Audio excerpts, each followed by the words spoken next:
We don't have minutes here to approve, No. so you scratch that one.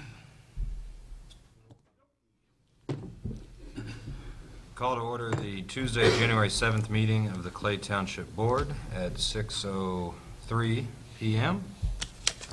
Pledge of allegiance, please. Pledge allegiance to the flag of the United States of America and to the republic for which it stands, one nation, under God, indivisible, with liberty and justice for all. Would you please explain why I'm wearing a fur coat? It is awfully chilly in here today. We have called our HVAC company to come out and try to turn The heat on. the heat up a No little heat.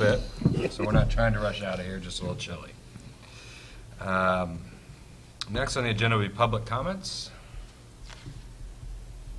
Seeing none, we'll move on to action items. And action item A is to elect a chairman and secretary for calendar year 2014.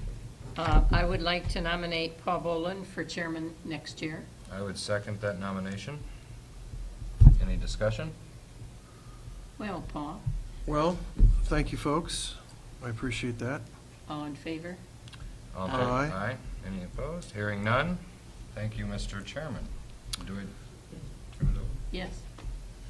Thank you, Matt, and I'd like to say that you did a wonderful job this year, and you'll have a chance to assume the chairmanship again in a couple of years, if not sooner.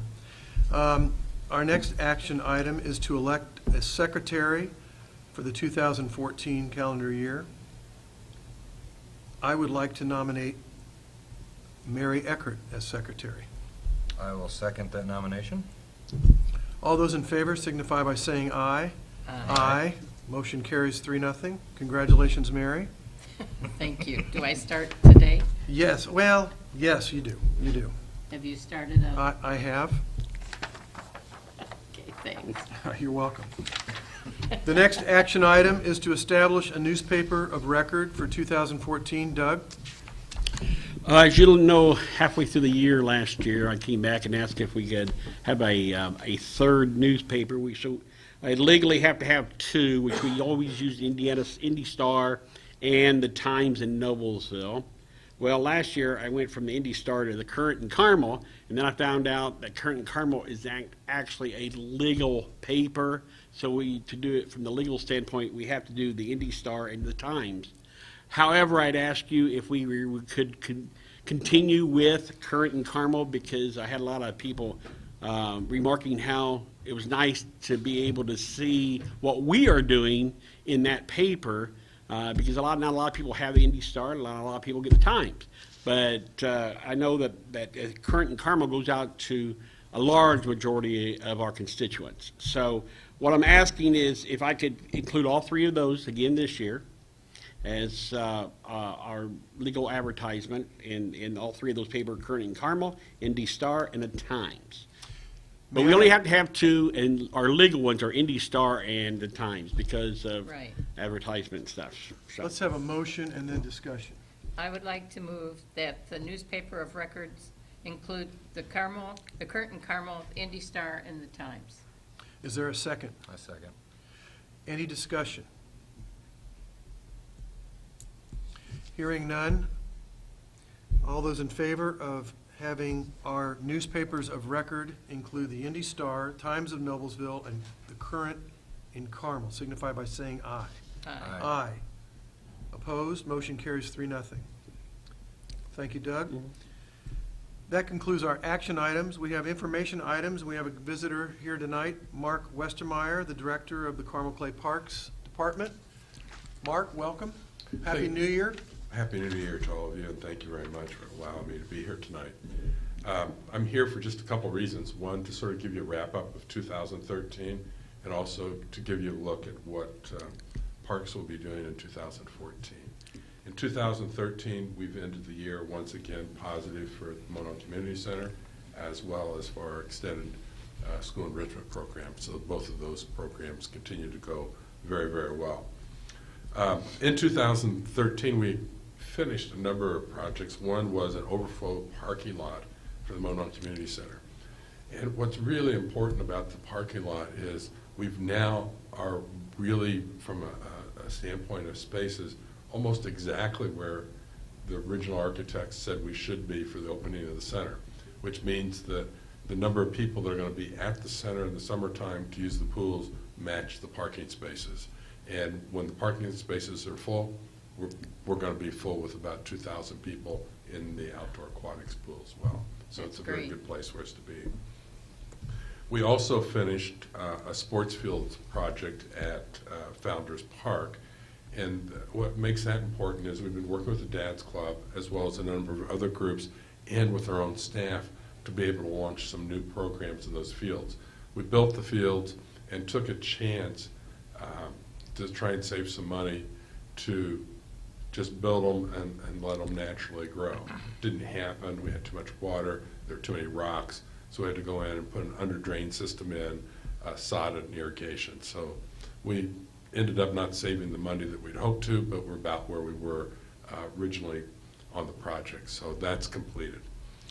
We also completed the cabanas at the water park, and this was our first year, which we were very, very happy with for the first year. We learned a lot about how to operate the cabanas and how not to operate the cabanas.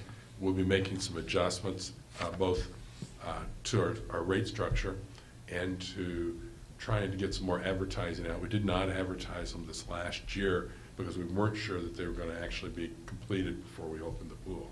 So we're looking forward to really seeing those be something exciting for the community, especially for neighborhood birthday parties and small birthday parties for families to be able to use during the week as well as the weekend.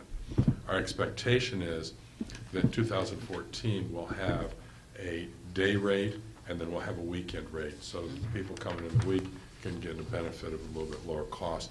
And then we'll also expand our late day rate lower, or our lower rate, which is late day, was starting at, I believe, 6 o'clock, and we're going to roll it back to 4 o'clock, giving people in the community an opportunity to have a reduced rate later in the day when our attendance tends to fall. So I think that's good. We also completed an 18-hole disc golf course at Hazel Landing Park. It is at a national level, and we expect to be holding quite a few competitions there in the next years. Unfortunately, we did have somebody do some 4x4 wheel activity on the course about a week ago, so we're looking for them, and we'll probably find them. And then the last thing we did in 2013 is we actually updated the interior finishes at the Monon Center. This will be our 8th year coming on that we've been open, and so it's year 7. We started looking at updating some of the finishes because it's starting to show some wear and tear. And we started with locker rooms upstairs, back hallway, and then we redid indoor aquatic pools, had to replaster them, clean them up really well with the tile being cleaned, and that was just finished, I think, about a week or so ago. So we're in pretty good shape there, but we're going to continue that in probably for the next 5 or 6 years. We'll be doing small sections of the Monon Community Center with carpet, wall, maybe other materials being replaced or upgraded so that we can keep the facility looking new like it was originally designed to be. In 2014, we have a couple of really interesting projects going.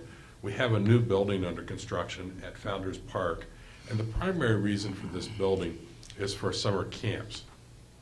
We historically have had summer camps that continue to grow to the point that we now have about 3,000 kids during the summer that come to our camps, and it really offers a great thing for the kids as well as for the parents to have their children someplace to go during the week. But over the years, because of the budget pressures, the school corporation has had less and less of the schools open and available to us.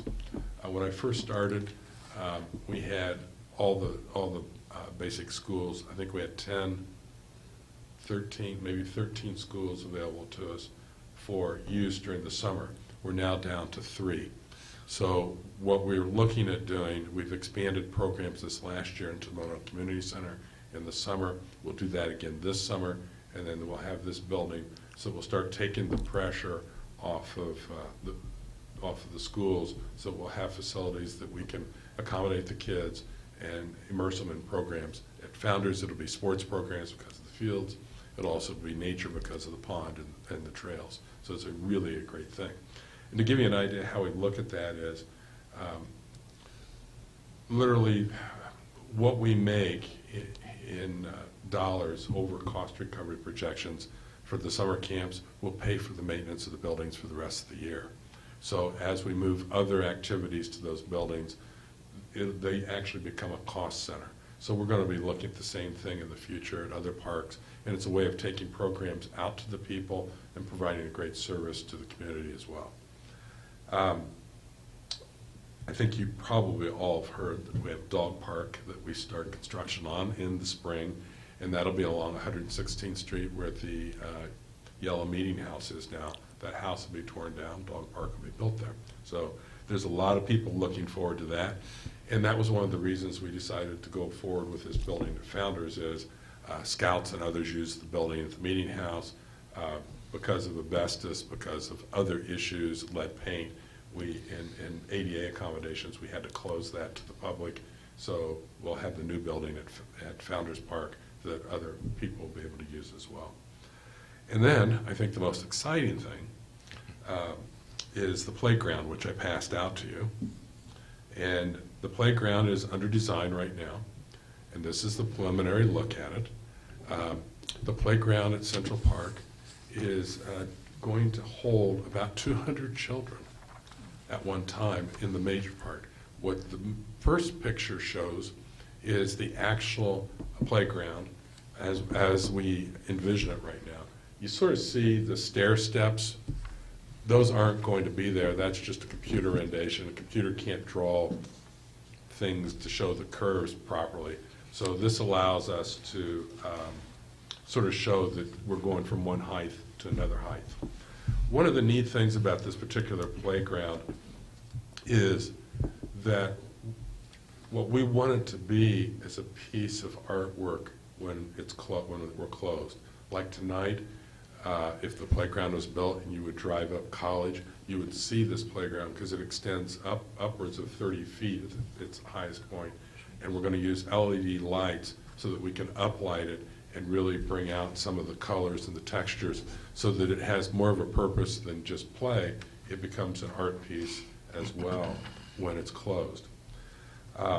This is going to be a multiple year project. On the second page, what you'll see is an overview of the entire project. And to give you an idea where this is, as you come in the entrance off College, the road curves around. So College would be right here in this area, and then the road comes in this way. We'll have a parking lot here. We'll have the playground in this area. And then over in this area, probably 2 years from now, we're going to build a spray park as well to be added on there. That'll be a free amenity for people in the community. Additionally, it shows some pictures of the shelters and what they're going to look like so that we're going to have initially a shelter by the playground, and like Founders Park, we're not going to charge for that shelter. It'll be a community shelter that the moms and families can gather at for no charge at all. The kids can have a place to meet too. The other shelters will be a first come, first served basis, and there'll be a fee for those if people want to reserve it. So we'll have 3 other shelters in addition to the main one, and that'll be the start. So we're very excited about that and can't really wait to get started. The designs are coming in. It's a custom-built playground, and it's being built or constructed, I shouldn't say constructed, designed by the same company that did Founders Park, which has really gone over well as a playground. It has a lot of new features.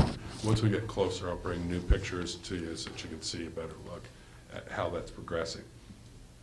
A number of other important items that have to do with parks is in April this year, we're moving forward on a CAPRA accreditation. And CAPRA is the Commission for Accreditation of Park and Recreation Agencies. Currently, there's only 118 park and recreation organizations certified or accredited within the United States. We would like to be the 119th. And so we'll go through that accreditation process. Staff's been working on this for almost 2 years now.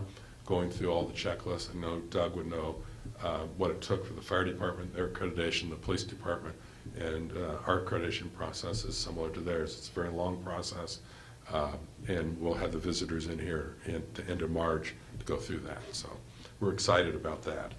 We're also in early, probably prior to the end of March, we're going to complete our 5-year comprehensive plan that was started in 2013. And that's where we have a consultant, and we have focus group meetings, public input sessions.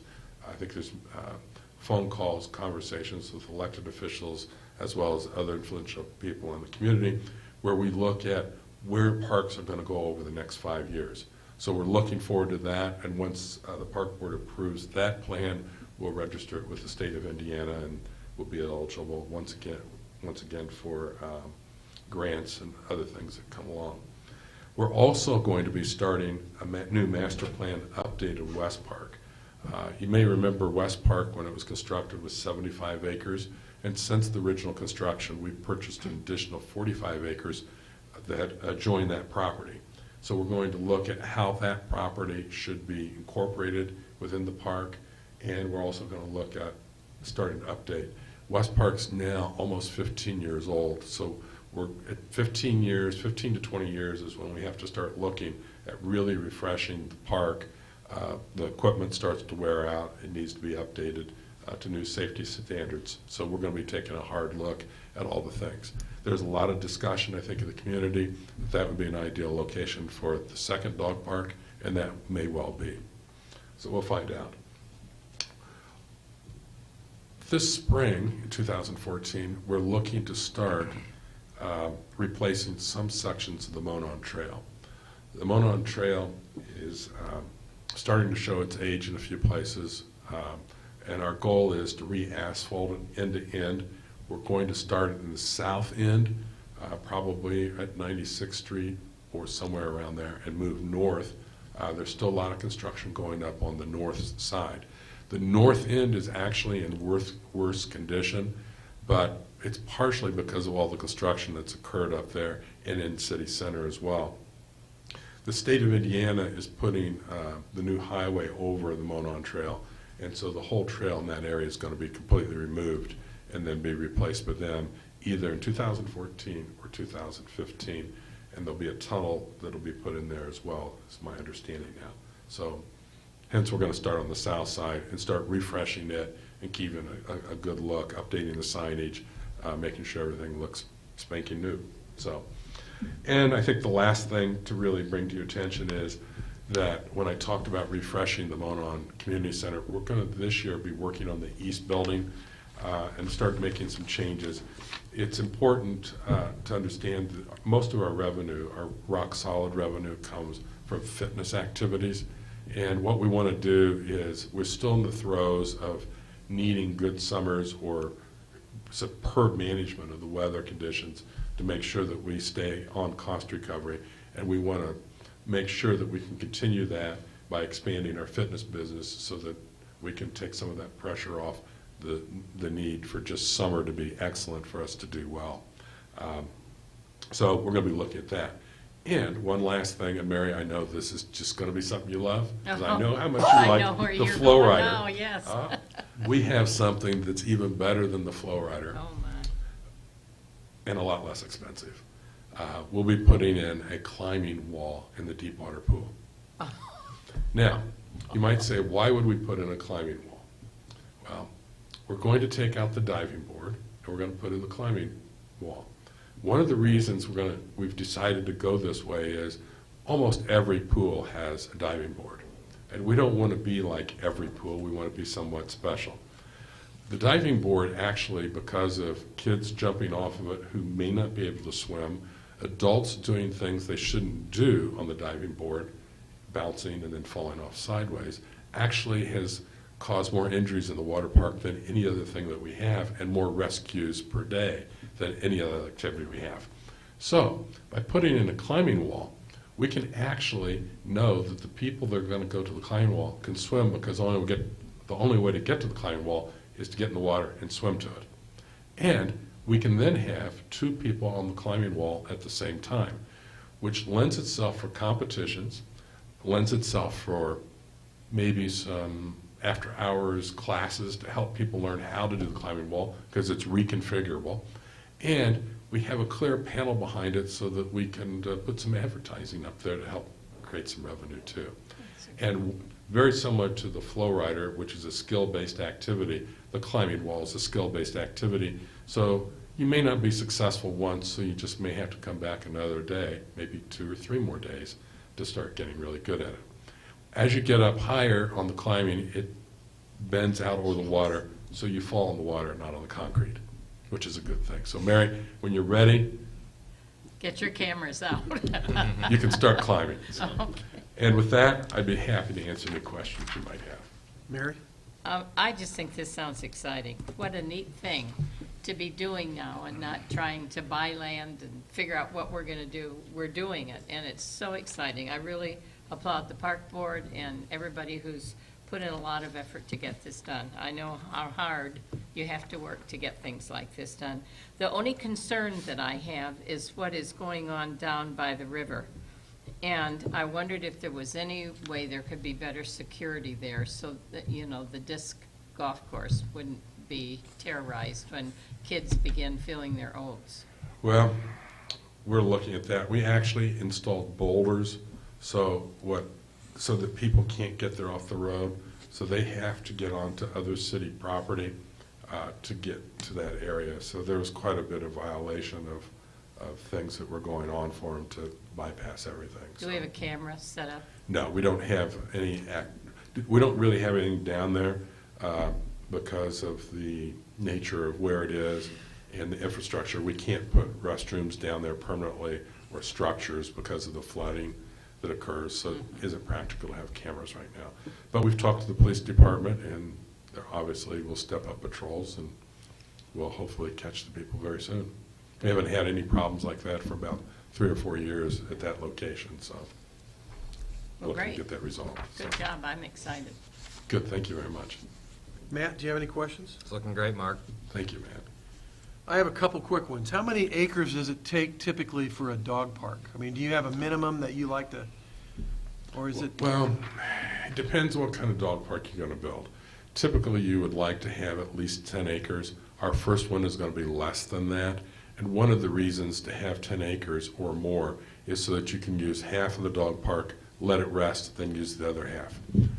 With Central Park, we don't have enough land to do that, so we'll have an irrigation system in there, and we're going to limit the number of people who can use it.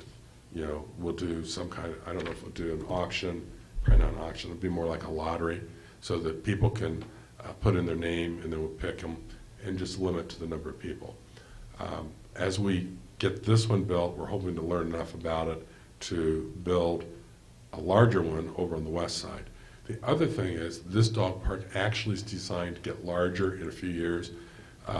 Our maintenance offices and administration offices are still up on that area, and as long as they're there, we can't develop all the land because of that. And one of the things that came out in the community input sessions was that most of the community would like us to move someplace else, and then that requires us to find land someplace else. Land's not very cheap right now, and we find that we would really prefer to be centrally located. So there are some properties adjoining Central Park that we're looking at, that should they come available, we'll look at those opportunities so that we can continue to build the north side. I think as you see the development, Paul, a lot of apartments are built up north of 116th Street, a lot along Westfield Boulevard. So I think it's very important that we be able to leverage, you know, additional activities within Central Park, and maybe even a second or third playground, small ones, to help meet the need that's going to be there for the future. Mhm. Okay. Any other questions? Mark? Thank you very Outstanding. much. Yes. Great update. Thank you very much. Thank you for coming. Financial questions from the board. Anybody have any questions? I do not. No, Matt? thank you for the year end. Yes, very much. Board comments. Mary? Well, I'm just thrilled that we're off and running. This is an exciting way to start with this wonderful report from the parks. And I want to congratulate you, Paul. I know you'll do a good job this year, and thank you, Matt. I know it rotates among us, but there is a responsibility involved, and thank you very much for your leadership. Thank you. Well done. Absolutely, Matt. Anybody else? Okay, announcements. Doug, you have any announcements? Yes, I do have a few here. First of all, Sunday night, I received a phone call from the EOC, the county EOC. Chief Hoffman from the fire department called me, and because they had power outages in the area, I did come in and open up this building for people to come in and, you know, get warmed up and everything. We didn't have anybody show up except for Channel 13. Other than that, but I think most people probably would have went to the high school. One of the things over the years I've seen for people in this community, normally they will go to a friend's or they will go to a family member. You don't see very many of them coming to some place like this, but they called me at home Sunday night and said, "Do you mind opening up?" I said, "No." So we did come. I did come in. The people that were taking care of our sidewalks and stuff, and you know how clear they are tonight. They worked all night that night, so you know it was nice. This was all opened up, so if somebody did come, but I just want to let you know that we did that. I have a question about that, if I may. What happens if you did have someone? Would you be staying here all night? Yeah, Or is there sure, someone sure. that would I mean, be- I'm only 2 minutes away, so yeah, not a problem at all. Not a problem at all. If, you know, every time we get in a situation like we had Sunday night or the last couple of days, to tell you the truth. Did Carmel Yeah. High School get some people? Yeah, I don't know if they got any, but I know that they opened up for that purpose, and I know Channel 13 and a few other stations had it where that was a shelter. You know, we're not a shelter, we're a warming area. Now, I've got food back there in my pantry that I could sure go in the kitchen and whip up if we had to. You know, we have Let us coffee, know. you know, we have drinks and stuff like that. So if it got to be, you know, that bad, sure, we can whip up something. I mean, that's for sure. But no, nobody showed up, but it was enjoyable to get out in that wonderful weather. Can I ask you one more question? Yes, yes. What are you seeing in the way of people coming in that need help right now? Are you seeing more people coming in, or is it the same? You know, normally, usually you don't get hit until late January or February. But I will tell you that we are beginning to see it, even over the holidays, we've seen it, for rent and utilities. And that's something in my 7 years, I haven't seen it until this year. So I'm not sure what's exactly going on, you know, if people are just losing their jobs or, you know, that much more strapped. I mean, one of the things that I'm really proud of what our office does is we really welcome organizations or businesses out there to let us know when they're hiring. And we give that to people. So, you know, here, you know, we don't want you to just go and have to search for a job yourself, but here's some places to go that's hiring. The problem is sometimes to get those people to do that. I mean, we have a sheet that they fill out, a job search sheet, so when they come back, they need to be doing that kind of stuff. So, but yeah, I've noticed it picking up, and that's usually unreal. I mean, just for your information, I do have an appeal up at the county anytime we don't assist somebody. So if you guys see it on the county commissioner's agenda for the 13th, I do have I'm appearing before them because we had somebody that's appealing my denial. Like I say, there's legit reasons why I feel pretty comfortable from that standpoint. But I want you guys to know that we do have appeals from time to time that we have That's to not go through. uncommon. Yeah, okay, so that, yeah, Mary? Excuse me, ask one more question about our pantry. In times like this, are people making an appeal for food? Is it? You know, I no, noticed it- Leaner's closed. Well, for I'll the tell cold you, weather. we have, in Hamilton County, there are numerous places to get food. I mean, you turn around, you got the Matthew 25 Center is incredible. You've got Grace, you got the Methodist Church. I mean, you got, and that's just in the Carmel area. So usually they don't come in so much for that, but if we know if it's a homeless person, then why we have a pantry is to give them something to eat to get by until they can get to the pantry too. Okay. Okay, so yeah, it's I mean, we just don't run across it that much because Hamilton County, I think that's why a lot of people do move here because they're well taken care of. I mean, I think throughout the whole county from that standpoint. I think Good Samaritan does a marvelous job because we have a monthly meeting with them and they bring in organizations from all over this county. There is so many organizations out there that can help, that does help and do a marvelous job. You know, if you know Nancy Chance, she's headed that up for a few years and I'm impressed with what they do. I mean, I go and I learn every time I go up there. The new organizations that's stepping up and doing clothes or furnishings and stuff like that. But I tell you what, the Matthew 25 Center is incredible. They do it all. I mean, from furnishings to food to clothing, it's impressive. I will say that. But what we keep is a smaller pantry. We don't have a large room, so we keep it a small pantry, you know, with things that maybe a homeless person come in. Now, if somebody comes in and doesn't have anything to eat, sure, we're going to give them something. Absolutely. I don't mean it's just only for homeless, but normally we help those people get by until they can get to the shelter, you know, in our area. Okay? Okay, a few other things really. The ITA Legislative Conference is coming up February 9th through the 11th. It's at the Hilton Hotel in Indianapolis. If any of you are interested in going, just get a hold of Debbie or you can let me know, and we'll get you registered for that. January 28th is our annual report meeting. So it's, 3 weeks from tonight, we'll have our annual, that's January 28th. And that's at 6 p.m., right? 6 p.m. here, yeah. Also in front of you, you have a minor transfer report, which is $500. It was for Duke, for the, we were short for the museum over here, so we had to move some money. You don't have to approve it. It's within the category 3, so as long as it's within the same category, you guys don't have to worry about that, as long as I have money to transfer. So that's okay. And I think that's it. You should all have the ITA conference thing. You should have the minor transfer, and also our two meetings, the organizational meeting tonight and then our annual report meeting on the 28th. And I believe that is it. Yep. Okay. Thank you, Doug. Anybody else have anything they want to add? No. I would like to thank Hal Espy for being here Yes. to tape our meeting. I want to thank Mark Westermeyer again from the Parks Department. Excellent presentation. Thank you, Mark. And may I have a motion for adjournment? I make, so moved. Second. And any discussion? Hearing none, all those in favor signify by saying aye. Aye. Aye. We are adjourned. Thank you very much.